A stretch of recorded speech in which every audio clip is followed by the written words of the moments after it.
Good to see you, Paul. You got a chance to visit over at the state capitol for the first time in a while. Tell us the purpose of the visit, who you got to meet with.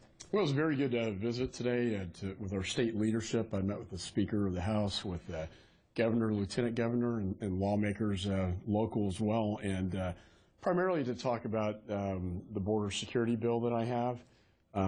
It is a important bill for the state of Texas, and I want to make sure that the needs of the state are taken care of in this legislation. So we talked a lot about whether it be additional DPS, additional Border Patrol agents, the role of the National Guard, the reimbursement of the National Guard, and quite frankly, the technology and assets that we can put down there to secure the border. So we had a very open and honest discussion that I think a meeting of the minds and principle that we can move forward and produce a really good bill for the state of Texas. In light of that bill and what Governor Abbott said during his State of the State, that he, along with the Lieutenant Governor, has indicated they'd like to see the National Guard stay at least long enough for DPS to be solid there along the border. Right. Will your bill help the effort that Texas is doing, even from an economic standpoint, because state dollars going into this? Well, and that's precisely what we talked about. I moved a bill out of committee. I still have time to amend that bill, and so what I want to do is address the concerns that the governor and lieutenant governor have raised in terms of what Texas needs to get the job done. And as you've discussed, they have talked about more DPS. So we talked about perhaps more Border Patrol agents in the high threat areas, and also a way to reimburse through a grant program the law enforcement piece to this. So I thought they were very productive meetings, and looking forward to moving onward and upward on this. I think, again, this is going to be a heavy Texas-centric bill. Where do you think your bill is headed? I know that it deals with a lot of technology. You talked about that before, using some of the assets that are no longer needed in theaters like Afghanistan. Do you feel promise with your bill? Oh, absolutely. I mean, we codified the program between DOD and DHS. We have 5 of those blimps or aerostats down there now. 15 more are on their way. When I was in Afghanistan, they said that's our border security, because it's a smart, effective border. Once you have 100% visibility, you can see what's happening on the ground. You can better and more effectively respond to it. So that piece is already underway, but it is provided for in the bill.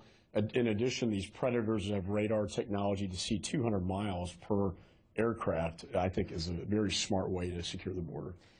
With immigration, the president's plan, now we have this judge's decision in Brownsville that with the 26 states that said we do not want to see this immigration policy, the executive action, go through.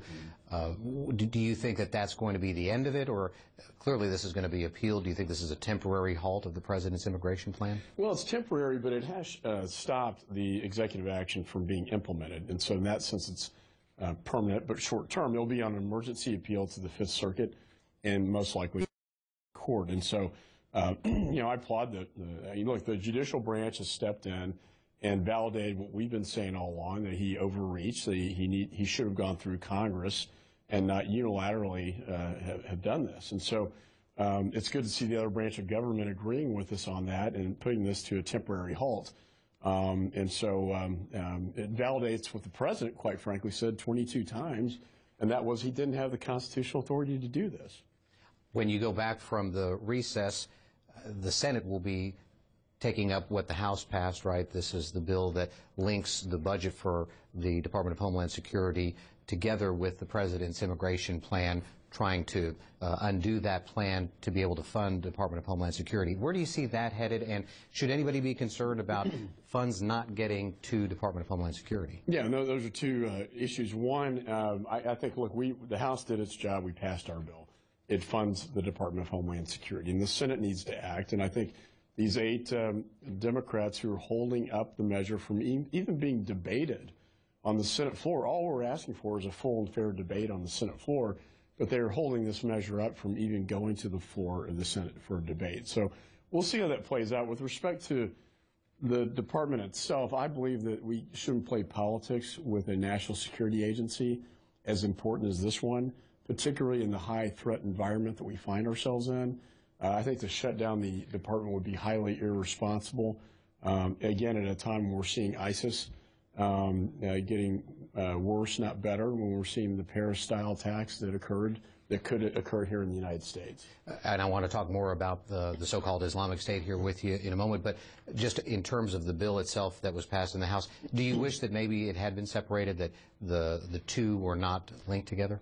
Well, I think, we represent the American people, and the House is the people. I think we're really advocating for what the American people thought, and that is, you need to do something about this. We made a very strong statement against the president's executive action for amnesty, and I think the courts have now agreed with us, and I think now it's the constitutionality of that really should play out in the courts, and I think the courts will determine that eventually.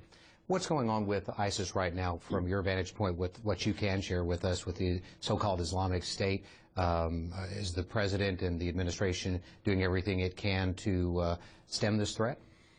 No, I don't think they are.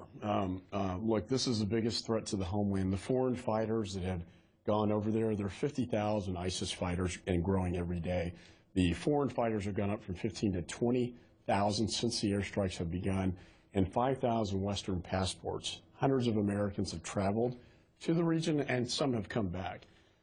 So I'm very concerned that we're not doing enough. The best thing we can do to protect the homeland is eliminate the threat over there. Right now, I see a policy of containment rather than a policy to defeat and destroy ISIS. But you're not suggesting that we would have boots on the ground, but more could be done on the ground? I think that with the Jordanian pilot, with that horrific video we saw of him being lit on flames, that, I think the Arab nations have a role to play here. It's their backyard. It seems to me it's their region of the world, and they have to be a part of the solution, including a ground force. I think Jordan wants to put a ground force there. I think Turkey has that kind of ground force, Egypt.